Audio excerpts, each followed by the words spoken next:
Nothing.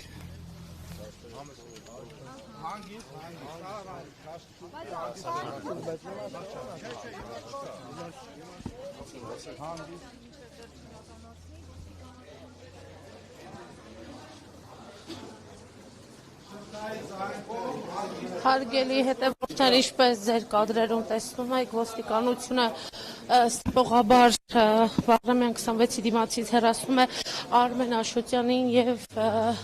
ՀՀԿ բազմաթիվ անդամների, որոնք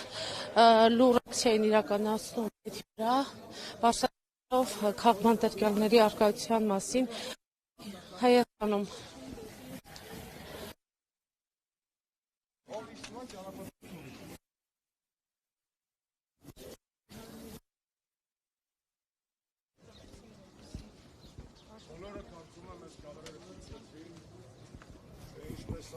Հարգարժան ոստիկանությունը ստիպված կատարում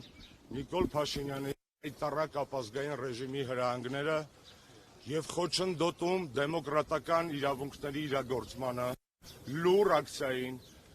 որովհետեւ այս կոչերը ավելի վտանգավոր են իրենց համար վստահաբար, քան գուցե 1000 հոգի, որ այստեղ հավաքված լիներ,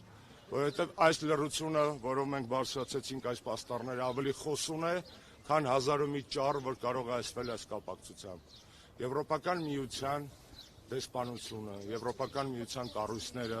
դեմոկրատիայի օրրան համարվող արևմուտքը, կարծում եմ բարձր կգնահատի Նիկոլ Փաշինյանի ավտորիտար ջանքերը առայն, թե ինչպես է նա ապահովում ժողովրդավարության նվիրված գագաթնաժողովի անցկացումը Հայաստանում։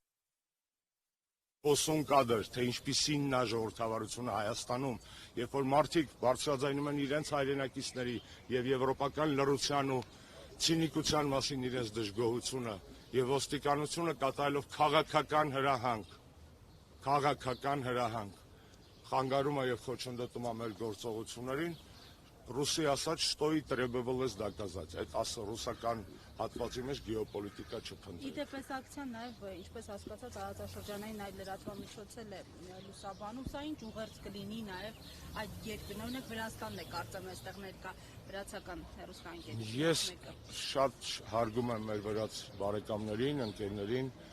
վրաց ժողովրդին եւ Վրաստանը եւ ինձ թույլ չեն տա մտնել իրենց ներքաղաքական անցուդարձի մեջ։ Ինչ ուղերձ ունի նաև տարածաշրջանի համար, եվրոպական Ակցիան շատ պարզ է։ Հայաստանում Նիկոլ Փաշինյանը չի ներկայացնում հայ ժողովրդին։ Հայ ժողովրդին չի ներկայացնում մի մարդ, ով այդ ժողովրդի բոլոր շահերը հետևողականորեն մսխում է եւ վաճառում է։ Ինչ վատ է ունենալ դավաճան ղեկավար։ Միակ ուղերձը, որ կարող է Եվրոպան, քաղաքակիրթ աշխարհը, ոչ այդքան քաղաքակիրթ աշխարհը վերցնել հայ ժողովրդի այս նորագույն պատմության այս հատվածից, որ դավաճան ղեկավարը չարիքա պետության համար։ Տեսեք, ավտորիտար ղեկավարներ տարբեր տեղեր կան, հա։ Նիկոլը միակ ավտորիտար ղեկավարն է, որ երկրի ներսում ավտորիտարը, երկրից դուրս փիսիկ է։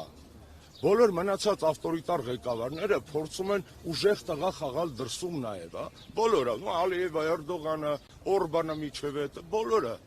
աֆրիկան, ասիական, բոլորը այդպես են փորձում անել։ Նիկոլը միակն է, որ ավտորիտարը միայն Հայաստանի ներսում, միայն իր երկրի ներսում, որովհետև այդ ռեժիմը օկուպացիոն է։ Եթե նա լիներ նաև ավտորիտարը, տես դուխով ուժեղ, տարբեր տեղեքի հրահանգ տար հայկական շահը պաշտպանելու համար, սահմանում, Արցախում, դեսպանատներում եւ այլն, կասենք լավ ջանդամ, մեզ մի քիչ ճնշում է, մեզ բանտեր է գցում, բայց տեսեք ազգի համար լավ գործ է անում, պետական շահը պաշտպանում, Արցախը պաշտպանում, Սյունիքը պաշտպանում, հայ եկեղեցուն տեղ է տալիս։ Կասենք լավ, ոչինչ, մի քիչ էլ կճնշվենք, զաթո այդ մարդը դրսում տղա է։ Հարցի պես ինքը տղա է խաղում միայն ներսում են էլ ուրիշ տղեկի ուժի շնորհիվ եւ մանդատի շնորհիվ։ Իսկ դրսում բացառապես գեոպոլիտիկ հարց է։